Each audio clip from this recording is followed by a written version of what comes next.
시작하는 여러분의 하루에 하나님의 은혜와 복이 함께 하시기를 축복합니다. 사도신경으로 신앙 고백합니다.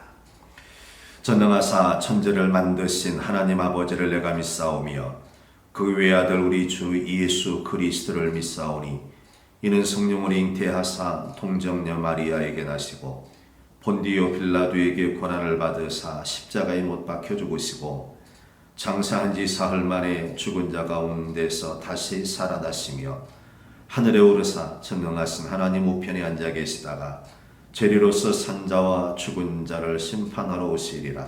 성령을 믿사오며 거룩한 공예와 성도가 서로 교통하는 것과 죄를 사하여 주시는 것과 몸이 다시 사는 것과 영원히 사는 것을 믿사옵나이다. 아멘. 우리 함께 446장 찬양합니다. 446장입니다. 446장.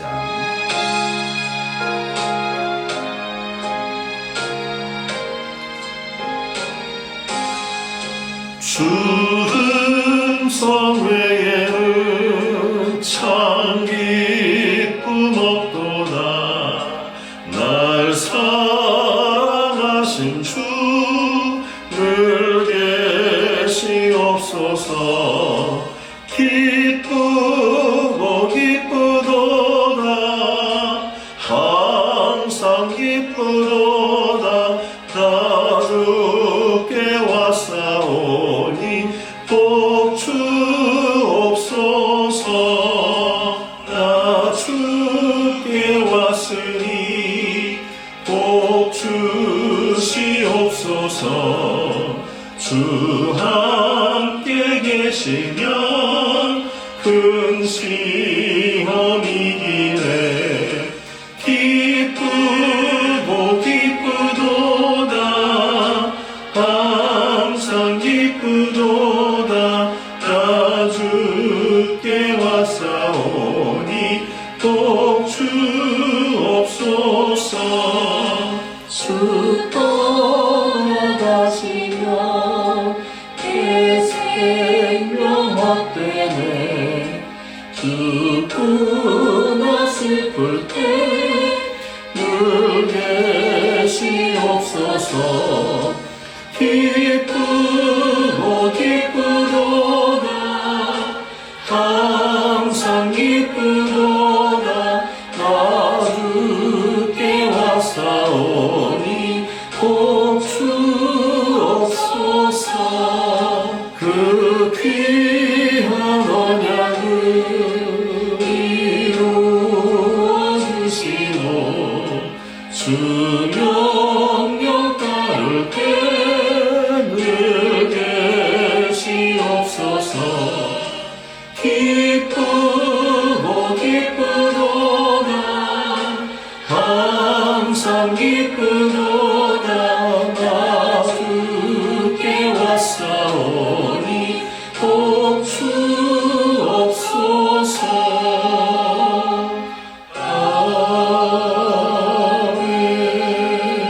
아멘. 하나님 말씀 보겠습니다. 로마서 10장 9절에서 13절 말씀입니다. 로마서 10장 9절에서 13절 말씀 한 목소리로 합독합니다. 내가 만일 내 입으로 예수를 주로 시인하며 또 하나님께서 그를 죽은 자 가운데서 살리신 것을 내 마음에 믿으면 구원을 받으리라. 사람이 마음으로 믿어 의에 이르고 입으로 시인하여 구원에 이르느니라. 성경에 이르되 누구든지 그를 믿는 자는 부끄러움을 당하지 아니하리라 하니 유대인이나 헬라인이나 차별이 없음이라.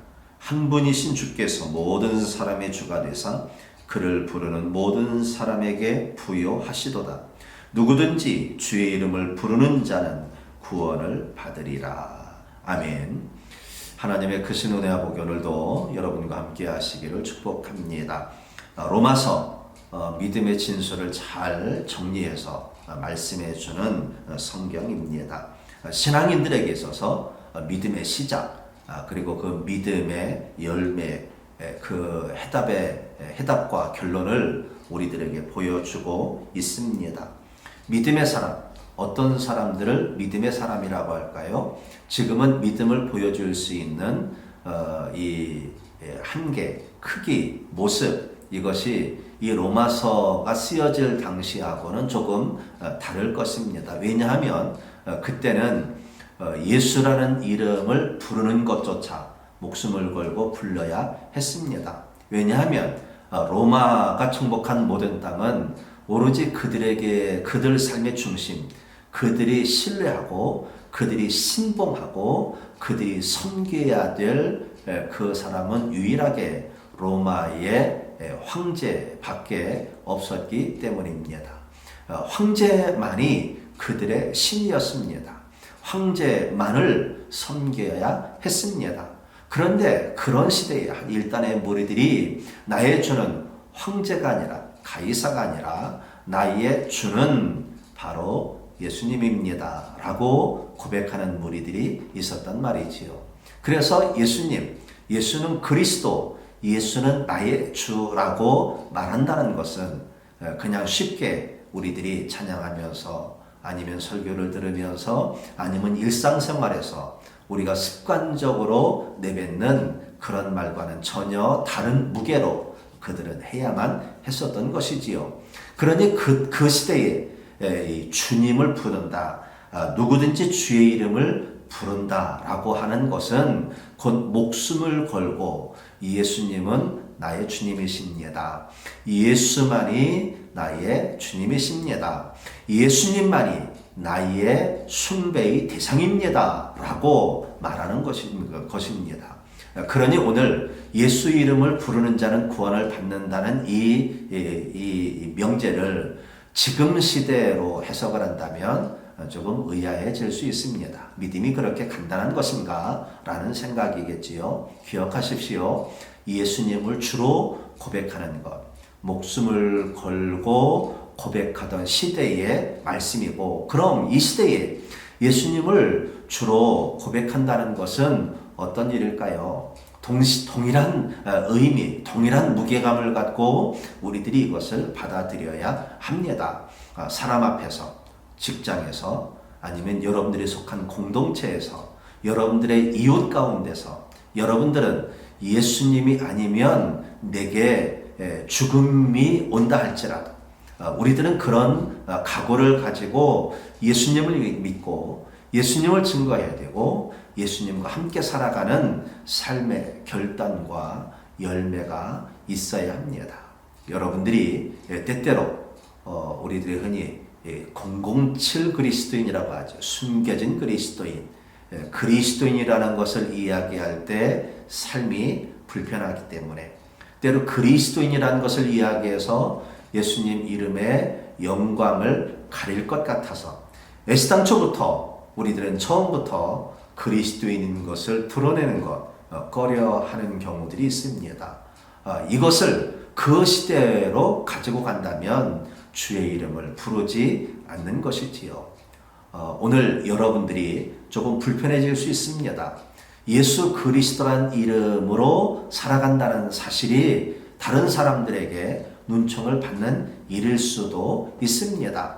다 같이 회식한다고 식사하는데 혼자 식사 기도를 하는 것이 불편해질 수도 있습니다. 회식을 하는데 나 혼자 다른 사람들이 다 건배를 할 때 내가 건배를 하지 않는다고 해서 불편해질 수 있습니다. 그럼에도 불구하고 우리들은 실생활에서 내 목숨을 걸고 내 명예를 걸고 내가 살아가는 삶의 모든 것을 걸고 예수님은 그리스도라는 이 가치를 우리들은 알고 지키면서 살아가야 합니다. 이 시대 우리가 꼭 그리해야 하느냐라고 이야기할 수 있지만 신앙은 결코 형식적인 것이 아닙니다. 그럭저럭 해 나갈 수 있는 것도 아닙니다. 때로 신앙생활을 하다 보면 불편하고 손해보고 또 더 많은 것을 양보하고 그리스도의 사랑을 보여야 할 때가 있습니다. 해야 합니다. 그것이 바로 오늘 이 시대에 주의 이름을 부르는 모습입니다. 혹여 이 말을 오해해서 내 이웃들 주변을 배려하지 아니하고 그들을 귀찮게 하고 그들에게 피해를 주는 것, 이것을 가지고 그리스도의 이름을 부르는 것이라고 오해해서는 안 됩니다. 배려해야 합니다. 또 그들의 입장을 이해해 주어야 합니다. 그리고 많은 사람들 앞에서 우리들이 특별하게 독특하게 분위기를 어지럽게 만들어서는 안 됩니다. 지혜롭게 우리들은 내가 그리스도인인 것을, 그리고 그리스도께 예수님께서 우리의 구세주라는 사실을 우리들은 알리고 증거해야 되고, 또 중요한 것은 내가 바로 그리스도인의 삶을 온전히 살아가야 하는 것, 그것을 말합니다. 주변에게 폐를 끼치는 것이 아니라 주변을 배려하면서 그리스도인의 특징과 그리스도인의 선함과 그리스도인의 사랑을 행하면서 살아가실 수 있기를 바랍니다. 그래서 우리들은 이 사순절 기간에 참된 그리스도인, 많은 사람들에게 인정받는 그리스도인의 삶을 온전히 살아내실 수 있기를 주님의 이름으로 축복합니다. 기도합니다. 주님 감사합니다. 하나님의 사람이 되어서 주님을 알고 주님을 믿고 또 주의 권세, 주의 능력으로 하나님께서 입혀주시는 영생의 삶을 살아가게 하시니 참으로 감사합니다. 하나님께서 주신 생명을 입고 살아가며 우리들은 하나님의 자녀된 삶의 특징을 잃지 않도록 지혜를 주시고 힘과 믿음을 더하여 주옵소서. 예수는 그리스도이심을 세상 사람들에게 알리는 자 되게 하시고, 우리 그리스도인 되어서 세상 많은 사람들을 사랑으로 섬겨 저들을 불편하게 하는 존재가 아니라 저들에게 평화를 심고 사랑을 심고 그리스도의 구세주 되심을 심어 나갈 수 있는 하나님의 사람 되게 하시고, 주의 백성들 살아가는 삶의 자리마다 그리스도의 아름다운 향기가 날리게 하옵소서. 주의 이름을 부르는 자가 구원받은 이 진리는 과거 이 성경 말씀이 쓰여진 시대나 오늘 이 시대나 전혀 다르지 않은 가치로 모든 주의 이름을 부르는 자가 구원받는 역사가 있게 하옵소서. 예수님의 이름으로 기도합니다. 아멘.